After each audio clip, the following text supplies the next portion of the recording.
거니까 얘는 긍정의 대상이 되는 거죠. 그럼 얘를 어디서 너희가 봤냐면 여기서 봤어요. 기억나죠? 기억나죠? 총각 정철님께서 쓰셨던 작품인데 신하와 임금의 관계를 남녀의 관계로 돌려서 표현했던 작품이었고 그때 제목이 미인이었단 말이야. 얘가 상징하는 게 뭐였어요? 임금이죠? 그럼 얘도 똑같이 임금 떠올리시면 돼요. 그러니까 이 사람이 처음에 강호에 들어오게 된 거, 여기 서재에 틀어박히게 된 이유를 뭐라고 설명했냐면 내가 싫어서 떠나온 게 아니라 배척당했다고 했단 말이야. 그러니까 만나고 싶은 마음은 있는 상태인 거지. 근데 여기까지 이제 아이들이 읽고 나서 뭐라고 가는 거냐면 그러면 슬픈 거니까 흥취는 100% 아니겠구나 이렇게 갔다는 얘기야. 그럼 여기서 너희가 배워야 되는 게 뭐냐면 A를 물어봤을 때 A만 보고 푸는 거는 이제 끝났어요. A의 앞, 뒤까지 살펴보고 문제를 풀어야 된다는 얘기가 되는 거죠. 그것만 잡으시면 되겠습니다. 자, A 밑에 말을 마치고 나서 마음 슬피 탄식을 했습니다. 자, 그래서 잠이 이루어지지 않았죠. 손으로 마른 오동나무를 더듬어 바깥에 자리를 잡고 앉았어요. 그럼 자기 잠 안 잤다는 얘기입니다. 때는 밤이 이미 삼경이 됐어요. 삼경이 무슨 뜻이에요? 완전 한밤중이에요. 11시에서 한 새벽 1, 2시 정도? 자, 그랬는데 홀연 글방 안에서 귀를 기울여서 들어보니까 두런두런 웃는 듯 말하는 듯한 소리가 들려왔죠. 세 줄 내려가시면 은밀하게 그 안을 엿봤더니 모습도 의관도 각기 다른 네 사람이 앉아 있었다. 자, 그럼 그 네 사람을 잡을 건데, 자, 봐봐라. 네 사람을 잡을 건데, 처음에 그 네 사람을 설명하기 위한 걸 너네한테 힌트를 던져줬어요. 뭘 봤다 그랬죠? 모습을 봤대요. 의관을 봤대요. 그럼 그 밑에서 설명할 건 100% 뭐겠어요? 외양묘사겠죠? 외양묘사에 따라서 4개의 물건을 4사람으로 칭할 겁니다. 자, 밑에 4줄 통으로 묶어주시고요. 자, 갑니다. 그 중에 한 사람은 까만 비단옷에 검은 관을 썼다. 까만 비단옷, 동그라미. 자, 그런데 이 아이는요, 중후해요. 무겁단 얘기죠.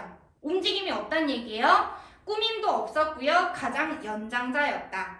너희가 이 작품에 대해서 문방사우라는 그 4개의 물체를 의인화한 것을 알고 있다라고 전제를 한다면 까만 옷 가만히 바닥에 붙어있어야 되는 애 누구? 벼루야. 근데 얘를 왜 연장자라고 표현을 했을까요? 그 4개의 물건 중에서 아마 가장 오래 쓰였으니까 연장자라고 표현만 했겠죠. 그 다음 보시면 그 옆에 또 한 사람이 있는데 알록달록한 옷을 입었어요. 몸통은 알록달록한가 봐요. 그런데 모자를 벗어서 맨 상투가 위로 도드라졌어요. 상투가 뭐니? 그치? 어르신들이 이거 갓 쓰기 전에 머리 이렇게 해서 이렇게 매달잖아요. 이렇게 생긴 사람 누구예요? 붓밖에 더 있습니까? 그럼 붓을 갖다가 지금 뭐라고 썼냐면 모자를 벗어라고 표현했죠. 그리고 뒤에 읽어보시면 뭐라고? 벗은 모자라고 설명하는 구절이 있을 거예요. 네, 얘가 붓이 됩니다. 자, 또 한 사람은 흰 옷에 관건을 썼습니다. 누가 봐도 종이가 되겠고요. 마지막 또 한 사람은 검은 옷에 검은 모자를 썼대요. 자, 검은 옷으로 한번 가볼게요. 굉장히 못생기고 작달만 했다. 쓰면 쓸수록 모양이 이상하게 틀어지고 짧아지는 애. 걔 누구예요? 이렇게 4개를 잡는 거죠. 그럼 얘네 넷을 설명할 때 뭐가 필요했다? 외양이 필요했다. 얘만 갖고 가시면 되는 겁니다. 자, 그 다음에 4사람의 인물을 잡았으니까 이제는 관계를 잡아야 돼. 볼게요. 기억. 누가 능히 없음을 몸뚱이 삼아 삶을 거짓으로 삼고 죽음을 참으로 삼을 수 있을까? 이해가 잘 안 가죠? 그 뒤를 읽어볼게요. 누가 움직임과 고요함, 흙과 백이 한 가지 이침을 알 것인가? 무슨 얘기냐면 이렇게 한번 가볼게. 벼루, 중후했던 애죠. 안 움직여요. 붓, 움직여요. 종이, 가만히 있어야죠. 먹, 갈아야겠죠? 거기에서 말하는 고요함이라는 게 얘하고 얘예요. 그럼 그럼 움직임에 해당하는 데가 누구라고요? 붓이랑 머리예요. 그럼 그 니은의 문장을 다시 한번 살펴보잖아요. 기억의 문장을 다시 한번 살펴보면 고요함과 움직임이 서로 어우러져서 한 가지 이치를 만들어낸대요. 그럼 얘가 바로 뭐가 되겠어요? 글이죠, 글. 네 개의 물건이 있어야 무언가를 만들어낼 수 있다. 그 아이가 바로 한 가지 이치가 된다. 그럼 이제 뒤에는 더 쉬워지죠. 흙과 백이 어우러져서 한 가지 이치가 된대요. 흙이 누구예요? 야. 백은요? 뭐 있네요. 됐죠? 그렇게 해서 글을 쓴다. 자, 그러면서 네 사람이 서로를 바라보고 웃으면서 말한대요. 웃으며 동그라미. 자, 아까 규중치루 쟁론기에서는 서로 뭐한다? 쟁론한다, 논쟁한다. 얘네들은요, 서로 웃으면서 재밌게 대화하고 있는 거예요. 자, 그러면서 사, 여, 뇌라면 충분히 막역한 벗이 될만하지 하고 허허거리고 웃고 있어요. 그랬을 때 흰옷이 말합니다. 오늘 밤 주인이 안 계시다고 우리가 방을 이렇게 독차지하는 거 너무 교만한 거 아닐까? 그랬더니 벗은 모자가 얘기합니다. 주인이 무리와 떨어져서 홀로 살면서 함께 거처하는 자가 우리뿐이잖아. 살갗을 문지르고 뼈를 부딪히고 머리를 적시고 등에 물을 스며드는 등 끊어. 행위를 지금 총 4가지를 나열했어요. 그럼 반드시 얘랑 연결하라는 얘기죠. 자, 살갗을 문지른 애 누구예요? 뼈를. 뼈를 부딪힌 애가 누굴까요? 그래야 갈겠죠? 그 다음 보시면 머리를 적셨다. 상투 틀었던 개, 붓. 그 다음에 등에다가 물을 스며들게 했다. 종이. 다시 말하면 그 뒤에 나오는 수고로운 일을 한 지 아주 오래되었다 할 때 수고로운 일이 바로 뭐가 될까요? 위에서 말했던 한 가지 이치랑 똑같은 단어가 된다라는 걸 눈치를 채야죠. 자, 그 다음 보겠습니다. 그럼에도 불구하고 나는 노둔하다라는 놀림을 받았네. 이때 나가 누구예요? 벗은 모자가 계속 얘기하고 있었잖아요. 그치? 나는 노둔하다. 붓이 너무 노둔하다. 그 다음 자네는, 그럼 지금 현재 여기서 말하는 자네가 누구예요? 벗은 모자보다 먼저 말했던 흰옷이 자네가 되겠죠. 종이야, 너는 경박하다라는 후지름을 들었지 않니? 저 사람은 운명이 다하고 이 사람도 흠결이 생겼지. 여기서 말하는 사람은 사람이 아니에요. 얘네죠. 4개. 따라서 이토록 밝은 달 아래, 따라서 주인과 함께 거처하는 때가 얼마나 더 되겠는가. 우리 이제 곧 버림받을 거다. 그러니까 할 말은 하자라고 이야기하는 거죠. 넘겨볼게요. 자, 그러고는 조원진이 올린 사표에 뭔지 모르겠어요. 사표를 올렸는데 흰머리 늙은이 어디로 갈까? 언젠가 세상에서 배척당할 날이 온다 이 얘기예요. 그런데 그럼에도 불구하고 일편단심이야 쓰러지지 않으리 라는 구절을 읊었대요. 계속 말하고 있는 사람은 누구죠? 벗은 모자예요. 붓이 이렇게 사표를 외쳤더니 좌중이 모두가 얼굴을 감싸고 흐느껴서 울었어요. 그 와중에 종이께서, 흰옷께서 뭐라고 합니까? 야, 한갓 남녘관을 쓴 초나라 포로처럼 그렇게 사방에서 눈물만 흘리고 있으니 우리 대체 무엇으로 회포를 달랠 것인가? 하고 벗은 모자를 희롱했다. 희롱에 동그라미 치시죠. 자, 그러면 지금 현재 이렇게 둘이서 서로 뭐 하고 있다는 얘기입니까? 희롱하고 있다라는 얘기는 긍정의 상황을 표현한 단어지 부정의 상황이 아니에요. 우리는 요새 이렇게 희롱하다 하면 좀 부정적으로 인식을 많이 하는데 기쁠 희자예요. 농담을 주고받다 할 때 농자입니다. 재밌게 놀고 있는 거예요. 자, 그렇게 희롱했더니 자네는 검은 머리면서 흰 머리라고 말하고 속이 비었으면서 단심이라고 일컬으니 이거 되겠는가? 붓을 오래 쓰신 분은 알아요. 붓이 처음에는 이렇게 생겼는데 쓰다 보면 속에 털이 다 빠지잖아요. 그걸 갖다가 비판한 거예요. 비판이 아니라 놀린 거예요. 너 대머리잖아 이렇게. 그랬더니 벗은 모자가 웃으면서 말합니다. 고루하도다. 구망씨는 시를 모르는구나. 이런 사람이 흰 바탕에 색을 칠한다는 뜻은 대체 어찌 알겠는가 하고 둘이서 서로 웃으면서 농담 따먹게 하고 있어요. 현대식으로 돌려보면 우리 남편 친구가 탈모가 왔거든요. 35밖에 안 됐어요. 근데 여기 이제 M자 탈모가 왔어요. 근데 나는 그게 되게 좀 상처받을 것 같아서 말을 못 하겠는데 남자애들 한 4-5이 모이잖아요? 탈모를 가지고 막 놀려요. 욕하면 안 되지 참. 느끼야 막 이러면서 머리 벗어졌다고 막 놀려요. 그럼 나 같으면 화가 날 것 같은데 그 머리 벗겨진 애가 뭐라고 얘기했냐면 야 금방 와 너네 좀만 기다려 이렇게 얘기를 해요. 같이 웃으면서 놀더라고요. 그 상황인 거죠. 말은 까는 건데 상황은 희롱 상황인 거예요. 그런 와중에 그 밑에 줄 보시면 검은 옷이 새로운 사람 등판했죠. 까만 비단 옷에게 눈짓을 합니다. 야, 두 사람 입 닫아. 그럼 거기서 말한 두 사람은요? 얘네 둘이겠네요. 애초에 둘이서 희롱을 하고 있었잖아요. 그걸 보고 검은 옷이 두 사람 입 닫아봐. 왜? 깎는 듯, 가는 듯, 쪼는 듯, 문지르는 듯 그런 행위를 해본 자라만 시를 말할 수 있지 않겠니? 너네가 대체 뭘 했니? 먹을 가지고 벼루에 열심히 갈아야 결국 글을 쓸 거 아니니? 하고서는 얘기를 했더니 까만 비단옷이 희롱합니다.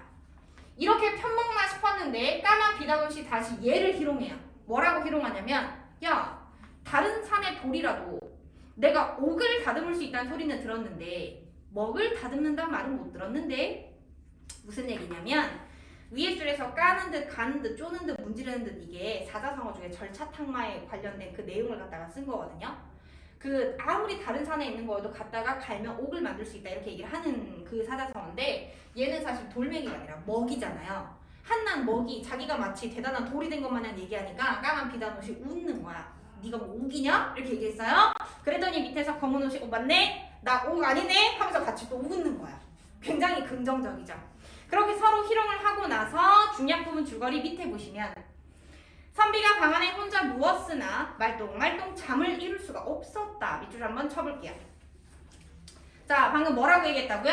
잠을 이룰 수가 없었다. 즉, 내가 지금까지 보고 들은 것은 꿈이 아니고 진짜로 내가 실제로 본 거인 것처럼 이렇게 표현을 하고 있다는 걸 여기서 잡을 수 있는 거죠. 내가 그날 밤에 삼경에 들은 건 진짜다.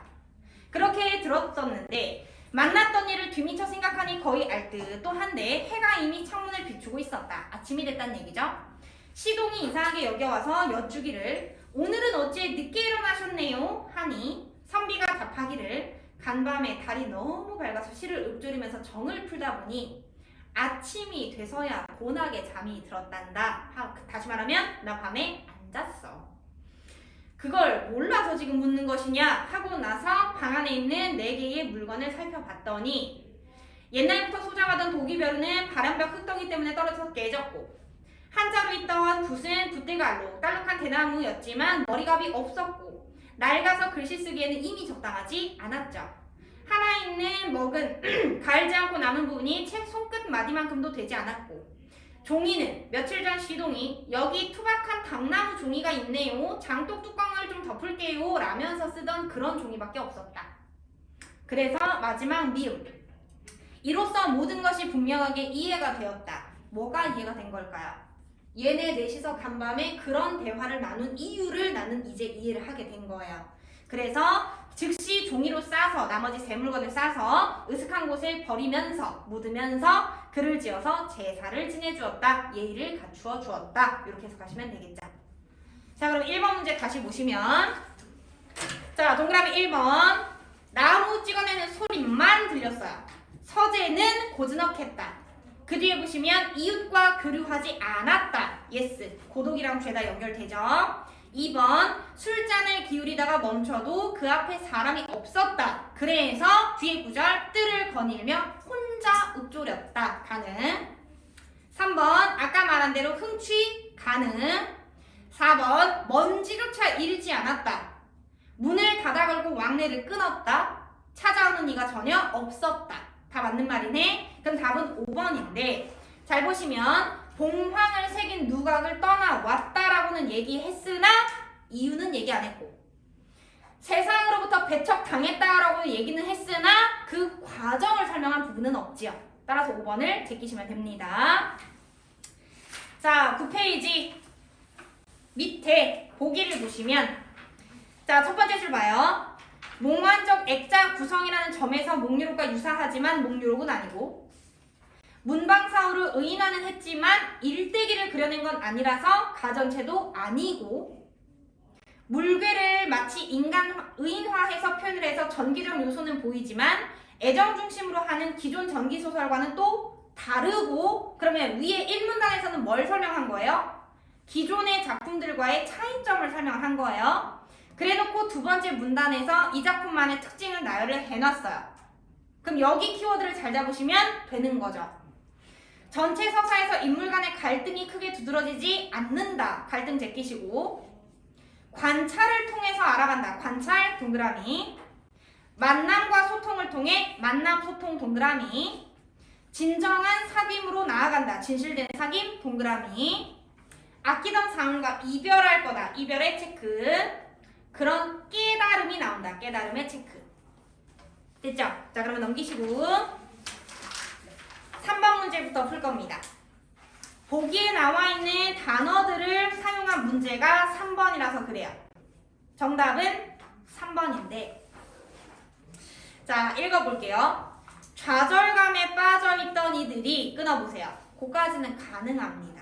왜냐하면 이 물건들이 지금 쓰인 지가 오래돼서 결국 버려질 거였고 이별을 앞두고 있었기 때문에 안타깝다라는 감정을 얘기하는 것까지는 가능하거든요. 그것을 통해 일편단심을 다짐하고 있었다. 끊으세요. 그까지도 맞아요.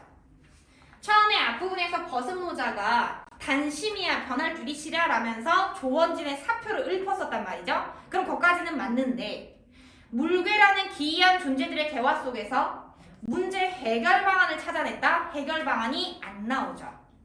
지금 현재 여기서 문제라고 할 만한 이야기는 딱 하나밖에 없어요. 애들이 망가져서 버려질 거니까 이별 상황이 문제가 될 건데 만약에 이 이별의 상황에 대한 문제 해결 방안이 나왔다면 마지막 구절에서 주인공 4대부가 물건을 버릴 일은 없었어야 되지. 그래서 3번을 제끼시는 거예요. 자, 그럼 동그라미 1번에 키워드 보시면 막역한 벗, 진실된 사귐. 2번 주인과 함께 거주하는 때가 얼마 남지 않았다. 이별. 4번 시를 읊조리면서 아침에서야 잠이 들었다. 밑에 줄 보시면 목류 경험으로 다루지 않음. 그래서 목류록이랑 다르다고 얘기했죠. 5번 내 사람과의 만남 이후에 달라진 모습. 두 번째 줄 예의를 갖추게 됨. 그래서 글을 지어서 제사 지내서 보내줬다고 했으니까. 자, 그럼 2번 문제 풀어볼게요. 5번이 답이네요. 봐라. 5번 보시면 흙덩이 때문에 깨진 벼루까지는 맞아요.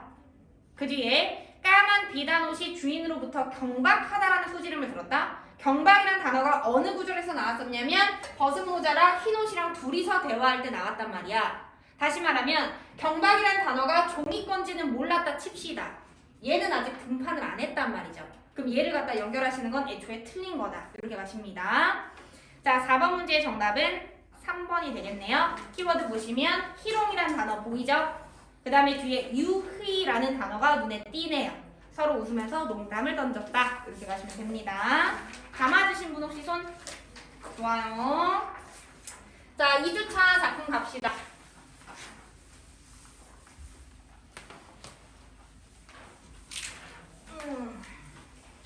다음 주 목요일 날 뭐 갖고 와야 되는지 기억하고 있죠? 눈이 토끼 눈이 되신 분은 기억이 안 나는 거죠? 다음 주 목요일은 3월 24일이 옵니다. 모의고사를 보는 날이지요. 모의고사를 보고 나면 내가 시험지에 이름을 써서 나에게 달라고 얘기를 했거든요. 선생님 학교에 놓고 왔어요. 아 맞다. 안 된다고 했어요. 꼭 갖고 오세요. 자, 자동사 갑시다. 자, 자동사 제목 의미부터 살펴보시면 스스로 자자에 애도하다 라는 도자를 쓴 가사예요. 그럼 대체 이 사람은 자기 자신을 대체 뭘 애도하고자 했을까? 이렇게 갑니다. 이분이 유배를 가게 되거든요.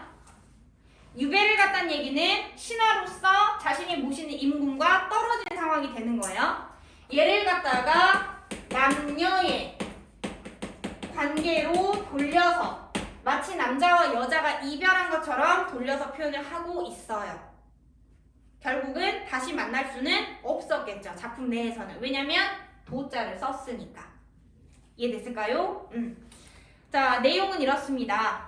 첫 번째 가보시면 인생이 몇 날이며 이내 몸 의할고 주령을 손수 걷고 옥계를 내려가서 오색구름 깊은 곳에 님 계신 데를 바라보니. 자, 두 번째 행과 세 번째 행을 묶어보세요. 자, 잡을 수 있는 거 잡아볼게요. 우선 첫 번째 눈에 띄는 단어는 옥계라는 단어예요. 옥으로 만들어진 계단이죠? 현실에는 없어요. 어디에 있습니까? 하늘에 천상계. 옥황상제가 계시는 곳이 모두 다 옥으로 만들어진 곳이거든요. 그럼 여기에서 우선 천상계를 갖다가 상정해 놓고 작품을 쓴 건가 체킹해 주시고, 두 번째는 옥계를 내려갔다든지 주령을 걷었다든지 아니면 님이 계신 그 먼 곳을 바라봤다든지 지금 현재 무엇을 나열하고 있는 거냐면 님을 바라보기 위해서 화자가 했던 행위들을 제시를 하고 있는 거거든요. 맞죠? 자, 그런데 단순히 화자의 행위만 던졌을 뿐인데 이 행위를 토대로 너희가 화자의 감정을 잡을 수 있어요.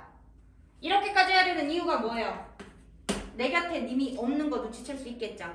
부재 상황이잖아요. 그래서 나는 지금 현재 님을 뭐하고 있다? 그리워하고 있다. 이렇게 눈치를 챌 수 있겠네요. 자, 그렇게 오색구름 깊은 곳에 님 계신 데를 바라봤어. 그렇게 깊은 곳에 계신데 보이겠니? 안 보이지.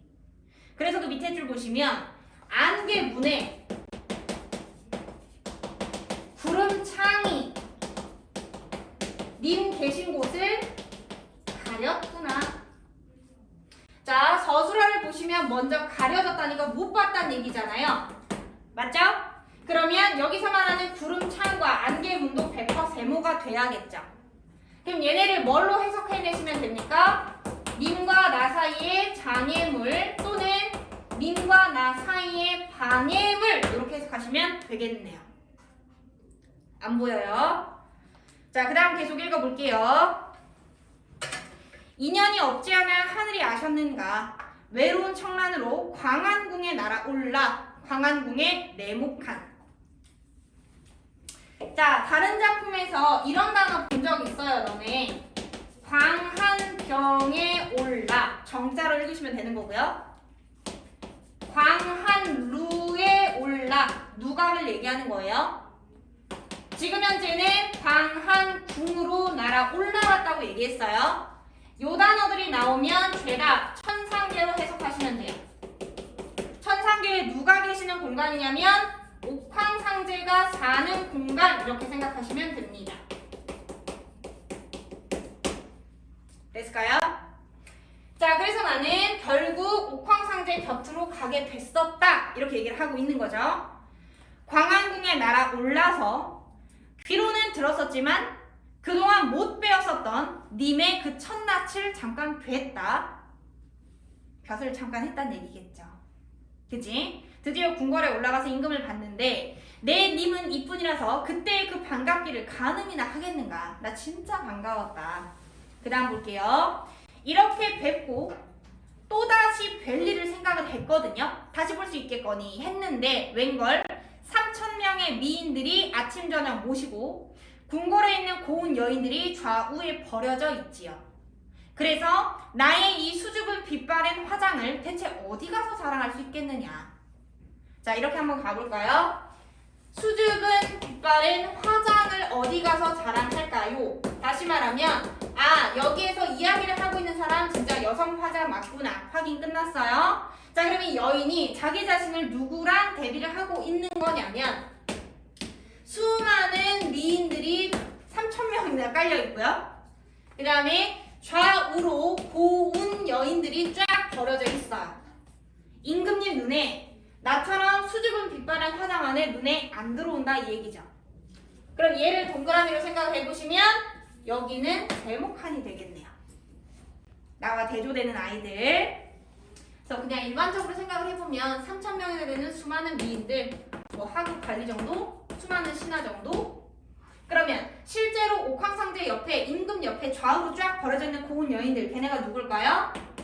높은 벼슬아치들. 이렇게 해석은 할 수 있겠죠. 걔네 때문에 나는 갈 수가 없구나.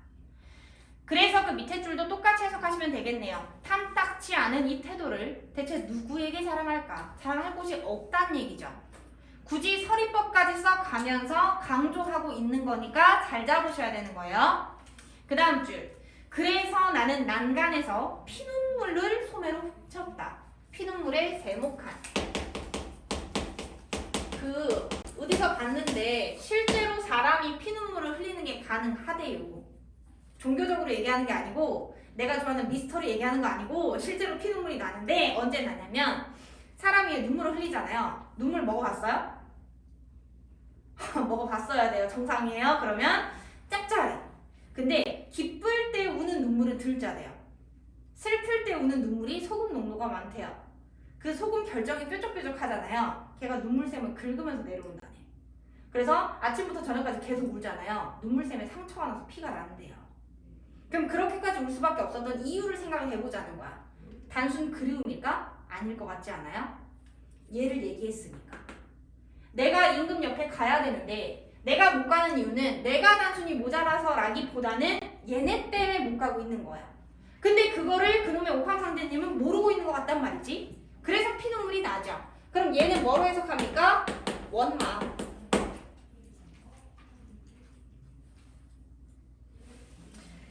자, 그렇게 피눈물을 흘리면서 결국 옥경을 떠나왔죠. 그럼 옥경은 어디다 넣어야 돼요? 여기겠네요. 그치? 천상계를 결국 떠나와서 어디로 내려왔다? 하계에 내려왔다. 하계에 세모칸 쳐주시고. 그럼 지금 현재 그 하계라는 단어가 화자의 현재 상황이자 공간이 되겠네요. 하늘로 아직 못 올라갔어요, 이제. 자, 그렇게 하계에 내려와서 생각을 해봤죠. 아, 인생 방명이라는 게 이렇게 생긴 건가? 그러면 방명이라는 단어가 얘들아 너네 알잖아요. 뭐 못생겼다거나 좋은 운이 없다거나 이게 방명인데 인생 방명이 이처럼 생겼던가? 그 말인즉슨 내가 본 적이 있다는 얘기죠. 그럼 여기서 말하는 방명은 내 운명을 얘기하는 거예요. 여기서 한 단계 더 나아가 볼까요? 내가 옥황상제에게 버림을 받은 건 내 무언가 잘못 때문이 아니라 운명 때문인 거예요. 그럼 이 사람의 머릿속에는 운명론적 세계관이 박혀 있다는 얘기죠. 이렇게 될 팔자였다. 자, 그래서 내가 쓸쓸한 10년 세월을 그림자를 벗을 삼아서 살았었어요. 그림자를 벗을 삼았다는 얘기는 나 혼자 지냈다는 얘기죠. 그렇게 쓸쓸했는데 아쉬운 마음에 혼자 하는 말이 그 다음 줄 밑줄 님은 내 님이다. 근데 어떻게 나를 어찌 버리시는가? 밑줄 치셨나요? 별표 하나 치시고요. 가시리에서 너네 이거랑 비슷한 구절 배운 적이 있어요. 고려가요 가시리 기억나죠? 가는 거니 나를 버리고 가는 거니 나더러 어찌 살라 하고 버리고 가는 거니 그 이연을 갖다가 너희가 어떻게 설명했었냐면 원망이라는 감정으로 설명을 했었단 말이에요. 지금 똑같죠? 너는 내 님이잖아. 근데 네가 어떻게 나를 버려? 원망으로 해석을 하셔야 정상입니다. 자, 생각하시면 그이 아니 불쌍한가. 그래서 정조를 지키고 귀신길 맹세해서 좋은 때가 돌아오면 다시 뵐까 했다. 하였더니니까 얘들아, 그지? 그 다음 보시면 과연 내 님이 전혀 아니 버리셔서 삼천리 약수의 청조사가 건너왔어요. 청조라는 것은 파랑새를 지칭하는 거고 얘는 원래 긍정의 단어가 맞아요. 반가운 소식을 물어다 주는 애 이런 식으로 해석하시면 됩니다. 자, 건너와서 어머 님의 소식을 반가이 듣겠구나 싶어서 여러 해 동안 헝클어진 머리를 틀어서 집어 꽂고 두 눈에 눈물 자국에 분도 아니 바르고 그 먼 길을 멀다 않고 허위허위 들어왔거든요. 그런데 그리던 얼굴을 본 듯만 듯 하고 있어요. 안 온 것 같지요? 그 다음 보시면 심술궂은 시샘을 어찌해야 한단 말인가. 알록달록 문이 짜서 고운 비단 만들듯이 옥돌 위에 18위가 온갖 험을 지어내니 두 줄 묶으세요. 자, 봐요. 알록달록한 무늬를 짜서 이 무늬를 실로 한번 이해를 해볼게요. 무늬를 짜서 결국 비단을 만들어내는 거잖아요. 다시 말하면 애초에 비단이라는 게 존재했던 건 아니야. 이 고운과 하나를 만들기 위해선 수많은 실들이 엮여야 하나가 되는 거거든요. 그것처럼 옥돌 위에 쉬파리가요 허물을 지어냈대요. 실제로 위에서 말한 요 비단 구절이 얘들아 중국의 고사를 인용한 구절이 되는데 몰랐다 쳐요. 몰라도 괜찮죠? 자, 이렇게 하나하나 짜져서 마치 진짜인 비단 하나가 만들어진 것처럼 임금님아, 당신께서 나에 대해서 알고 있는 얘기는 저 옥돌 위에 있는 18이들이 하나 그놈의 허물을 지어낸 건데 그게 마치 모이고 얽히고 설켜서 하나의 비단인 것처럼 돼버린 거예요 라고 이야기하고 있는 거거든요. 그럼 여기에서 결국 전달하고자 하는 건 뭘까요? 억울함이죠. 나 잘못한 거 없다 이거죠. 내가 진짜로 허물을 만들어낸 게 아니라 저 18이들이 허물을 만들어낸 거다. 내 몸에 쌓인 죄는 끝이 없거니와 넘기시고요. 하늘에 해가 있어서 님이 짐작안 하실까? 그것이랑 던져두고 서려운 뜻을 말하려고 하니 100년 인생에 이내 님을 만나 보았었고 산과 바다에 맹세했던 그 사랑의 첫 말씀을 나는 믿었었는데 그 사이에 무슨 일로 이 맹세를 버려두고 옷 같은 얼굴을 홀로 두고 그리워하게 됐는가? 사랑이 실증난 건가? 내가 박복한 탓인가? 말하자면 목이 메고 생각하면 가슴이 끔찍하다. 그 다음 중략주의 네 줄을 묶어보세요. 자, 봅니다. 풍상이 섞어쳐서 수많은 꽃이 떨어졌어요. 이때 상자 외우라 그랬죠? 무슨 상자죠? 그렇지. 자, 이제는 이 상자 정도는 그냥 기억해야 됩니다. 서리는 부정의 의미죠. 그냥 계절이 아니고서야. 자, 풍상이 섞어쳤더니 수많은 꽃들이 떨어졌어요. 그럼 꽃이라는 단어 자체는 긍정으로 해석을 해야 맞는 거고요. 이놈의 풍상 때문에 떨어져 내려간 이 상황이 부정적 상황이 되는 건 거죠. 그럼 너네가 자도사라는 작품이 유배를 갔던 어떤 사람이 썼다라는 걸 이미 알고 있는 상태잖아. 그럼 이 꽃을 뭐라고 해석을 해야 되냐면 지금 현재 이 화자처럼 의로운일을 하려다가 나가떨어진 의로운 신하들, 수많은 사람들이 유배를 가거나 죽임을 당한 것처럼 떨어져 내려갔다. 천지가 얼어붙었을 때 여러 떨기의 국화가 떨어져 내려갔다 라고 얘기를 했잖아요. 그러면 위에서 말했던 꽃을 갖다가 누구랑 연결하시면 됩니까? 국화랑 연결하시면 되겠죠. 그치? 그 수많은 지조와 절개를 가진 정말 의로운 신하들은 죄다 떨어져 나가고 없어요. 왜? 천지가 얼어붙었죠. 겨울 됐다는 얘기겠네요. 그 다음도 보시면 삭풍이 몹시 불었어요. 추웠다는 얘기겠네요. 그래서 단 하루 볕을 쬐들 열흘 추위를 어떻게 견디겠는가 못 견뎠다는 얘기죠. 그럼 여기에서 뭘 잡기를 원했었냐면 그 당시에 부정적인 또는 암담한 현실 자체를 무엇을 토대로 설명하고 있다. 무엇을 토대로? 계절 또는 애매한데 계절을 통해서 설명하고 있다. 이렇게 체크해 주시면 되겠죠. 그 당시 상황을 표현하기 위해서 설이라는 단어나 얼어붙었다거나 삭풍이 불었다거나 하는 계절을 갖다가 표현하고 있다. 이렇게 잡으시면 되겠습니다. 자, 그 다음 갈게요. 은침을 빼내어서 오색실을 꿰어놓고, 자, 은침의 동그라미. 침자가 바늘 침자예요. 바늘을 사용하는 사람 과거에는 누구밖에 없죠? 여인밖에 없거든요. 자, 여인께서 바늘을 끄집어내시고 오색 실을 빼가지고 님의 터진 옷을 기워드리려고 했어요. 다시 말하면 아직 이 사람은 상대 우리 님에게 뭐가 남아있다? 애정이 남아있다라는 걸 잡아내셔야 됩니다. 다시 님의 터진 옷을 내가 입고자 했다잖아요. 그러면 나는 아직도 당신에게 뭘 하고 싶습니까? 애정을 그대로 표현하고 싶어요. 뭘 해드리고 싶은데 천문구중에 갈 길이 너무 아득하네요. 그럼 천문구중이라는 게 하늘 천자니까 광안궁이랑 똑같은 그 위치가 되는 거겠죠. 그것이 너무나 아득해서 이 아녀자의 깊은 정을 님이 대체 언제 살피실 수 있을까요? A. 음력 섣달 자지나니 봄이면 이미 늦을 거예요. 동짓달 자정이 지난밤에 돌아왔어요.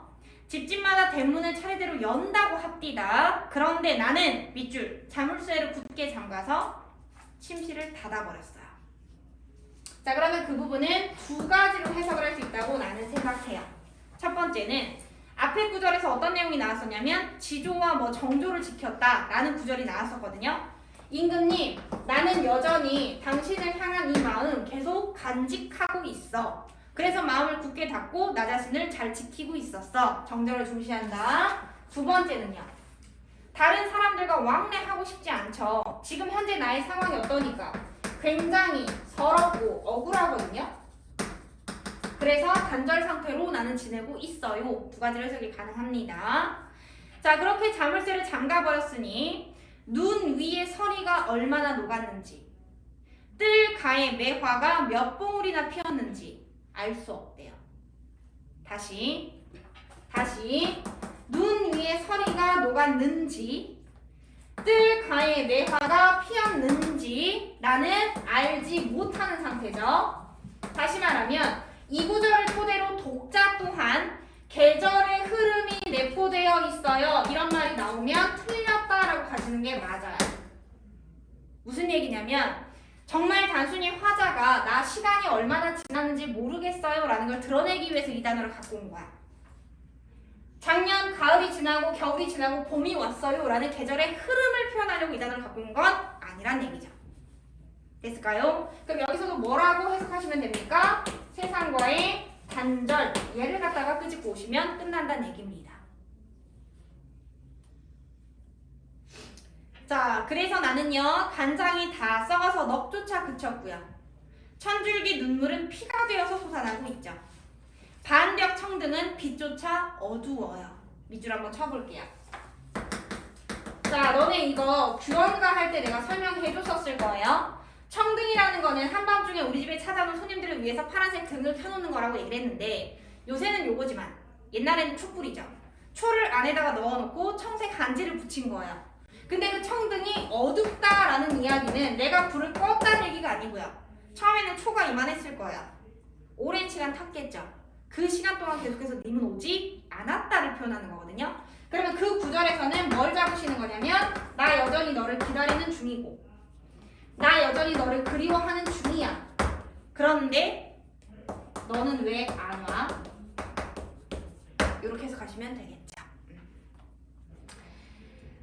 자, 그 밑에 줄 황금이 많으면 차라리 매부나 하면 되겠는데 그것도 안 되잖아요. 그래서 그 밑에 줄 밑줄 칩니다. 백일이 무정하니 뒤집힌 동이에 빛을 쏘냐? 아니, 이렇게 되겠네요. 서리법이니까. 자, 그럼 그 구절을 해석해 볼 테니까 잘 보세요. 백일이라는 단어는 숫자 100이 아니에요. 왜냐? 뒤에 서술어가 누구니? 빛이다 라는 서술어가 눈에 띄거든요. 그럼 뭔가 빛나는 존재가 돼야 돼요. 봐. 해 일자예요. 하늘에 있는 해.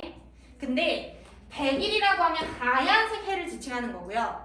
아침이나 저녁에는 해가 뜨거나 질 때 노란색이거나 주황색이거나 붉은색이에요. 새하얗게 보이는 해는 대낮에 뜨는 해거든요. 그럼 대낮에 뜨는 해는 어디에 떠 있는 해죠? 정남쪽에. 걔를 갖다가 어르신들이 옛날에는 중천에 떠 있다고 얘기했어요. 중천이라는 건 하늘 중에 가장 높은 곳에 떠 있는 곳이죠. 그분이 바로 누굽니까? 네, 임금님이죠. 백일이 아무리 세상을 다 비추고 있다 합시다. 그럼에도 불구하고 지금 현재 바닥에 있는 동이가 어떤 동이라고 얘기했냐면 뒤집힌 동이에요. 양동이가 뒤집혀 있는 상태예요. 얘가 아무리 빛을 쬐도요. 결국 뒤집혀 있는 이 내부에는 해가 들어갈 수가 없겠죠. 얘를 갖다가 현재 상황으로 해석을 한번 해봅시다. 결국 무슨 얘기를 하고 싶었던 거냐? 임금님, 나 내 억울함을 풀 길이 결국 없나 봐. 이렇게 해석이 되겠네요. 그치? 이게 나니까. 안 돼. 기침해가지고 흐름을 끊어 먹었으면 졸면 안 되는 거야. 자, 그 다음 갈게요. 평생토록 쌓은 죄는 다 나의 탓이에요. 내가 언어에 공교가 없었어요. 공교라는 단어는 재주라는 단어로 해석하시면 되거든요. 왜 그런 사람들 있잖아. 말을 좀 애들어서 예쁘게 하면 되는데 톡톡 쏘는 사람. 인터넷 거기서 이서진의 화법을 내가 봤어요. 말을 되게 돌려서 잘하시더라고요. 어떤 어르신이 주문을 받으려고 손님 옆에서 계속 이렇게 서 있었어요. 손님들 아직도 보고 있고. 근데 눈치 없이 계속 거기서 서 계시길래 나 같은 사람은 뭐라고 했어? 좀 빠져있어. 방해되잖아. 이렇게 얘기를 할 거예요. 근데 이서진은 뒤로 잠깐 나와 계시죠. 이렇게 얘기를 하더라고요. 그래서 그 할아버지가 내가 너무 그 사람들을 압박했나? 내가 잘못한 거지? 이렇게 얘기를 하더라고요. 그럼 나 같은 사람은 예! 하고 말았을 텐데 걔는 외국 사람들 원래 오래 봐요 하면서 애둘러서 표현을 하더라고요. 그런 게 필요한데 이 사람도 말에 재주가 없었던 거예요. 정치하는 이놈의 얘네가 블라블라블라 얘기를 하면 좀 돌려서 말을 했어야 되는데 야 너 그거 아니야. 너 그거 잘못했잖아. 적이 너무 많았던 거야. 그 다음도 보시면 눈치도 몰랐어요. 그래서 풀어서 헤아리고 다시금 계속 생각을 해봤거든요. 이거에 다 조물주의 처분이에요. 그럼 다시 운명론으로 돌아왔다는 얘기죠. 창에 비친 매화, 달에 가느다란 한숨 짓고 있어요. 창에 비쳐있는 매화만 보여. 왜? 주변에 사람이 없으니까. 한밤중에 옆에 사람이 없어. 그래서 달만 보고 있는 거야. 그럼 이때 말하는 매화나 달은 객관적 상관물로 해석이 가능하겠네요. 지금 현재 나의 외로움을 훨씬 더 부각시켜주는 소재로 사용을 하고 있으니까. 자, 그래서 그 매화나 달을 보면서 가느다란 한숨만 여전히 짓고 있어요. 그 슬픈 마음을 풀 길이 없어서 아증을 꺼내서 원망의 노래를 슬피 탔더니 그 다음 밑줄 검은고 줄은 어차피 끊어졌잖아요. 다시 잇기는 어렵대요. 이게 사실 중국 고사를 인용한 부분이에요. 이 검은고 줄이 끊어졌다라고 하면 정말 관계 회복이 안 되는 정말 단절 이걸 표현할 때 사용하는 고사거든요. 그럼 여기에서 사용되는 감정을 끄집어내라 그러면 외로움에서 한 단계 더 뛰어야 돼요. 다시는 임금님을 못 만날 것 같아요. 절망이죠. 그런 자기 자신을 반탄하고 있다. 이렇게 해석해 주시면 되겠네요. 자, 이렇게 계속 슬픈 상태라서 생각해보니까 할 수 있는 게 없어요. 그래서 마지막에 차라리 죽어서 자구가 되자. 자구에 동그라미 쳐주시죠. 귀촉도 기억나실 거고 접동새, 두견새 기억날 겁니다. 한밤중에 슬픈 소리로 울어서 부정적인 감정을 표출했던 걔들 중에 하나가 자규잖아요. 근데 내가 죽어서 자규가 된다라는 건 자규라는 대상은 화자의 분신으로 활용이 되고 있는 거예요. 너네 삼위인곡에서 기억날걸요? 차라리 쓰여디어 범나비가 되어오서 님의 옷에 향기를 묻히고 오겠노라. 기억납니까? 응. 그때 얘네도 화자의 분신으로 잡았었단 말이야. 얘랑 똑같은데 얘는 한 단계 더 나아가서요. 좌규가 될 거예요. 이유가 뭐예요? 밤마다 이 화에 피눈물로 울어내면서 오경에 밑줄 치시고 한밤중에 아까 삼경이라 그랬죠. 그럼 오경은 새벽녘쯤이거든요. 그 오경까지 그리고 잔월을 섞어서 잔월이라는 건 달이 아직 흔적이 남아있다는 뜻으로 새벽을 지칭하는 단어예요. 그러면 계속 신새벽까지 미친 듯이 울면서 님의 잠을 깨울 거다라고 얘기했어요. 그럼 이 사람은 삼위인곡처럼 여전히 사랑하고 그 사람에 대한 애정을 표현하기 위해서 분신을 선택할 건가는 달라요. 죽어서까지 자규가 돼서까지 억울함을 토로하겠다라고 이야기하고 작품은 끝나는 거죠. 자, 그러면 문제 풀어볼게요. 1번. 자, A에 대한 설명으로 가장 적절한 걸 찾으래요. 4번에 자신의 현실을 어찌할 수 없다고 생각하는 화자의 안타까움이 느껴지는 분, 그 부분 때문에 4번을 정답으로 체킹합니다. 틀린 사람 빨리 손 드세요. 몇 번? 3번. 자, 볼까요? 황금이 많았으면 이라는 가정적 상황 쓴 거 맞고요. 뒤집힌 동이의 해가 비치는 현실 X죠. 구절을 제대로 잘 읽어보시면 백일이 무정하니 뒤집힌 동이의 해가 비칠 소냐? 아니가 정답이니까 비치는 현실이 아니라 비치지 않는 현실이라고 써야 정답이 되는 건 거죠. 구절 문제였어요. 자, 그 다음에 2번 문제의 정답은 5번으로 가시면 되겠네요. 리을의 각이 위에서 미음을 한 게 아니고 리을이 어디였더라? 천문 구중에서 떠나온 다음에 미음을 한 건 거죠. 따라서 가기 위해에 X를 쳐주시면 되겠습니다. 자, 그 다음에 3번. 힌트가 2개나 있는 문제였고 따라서 틀렸으면 안 돼요. 1번이 답이죠. 3,000명의 미인들과 궁궐의 고운 여인들과는 달리 끊으세요.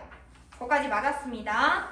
대조하고 있었으니까. 두 번째, 화자가 빛바랜 화장과 탐탁지 않은 태도를 자랑했다. 거기가 틀렸죠. 본문에서 뭐라고 얘기했죠?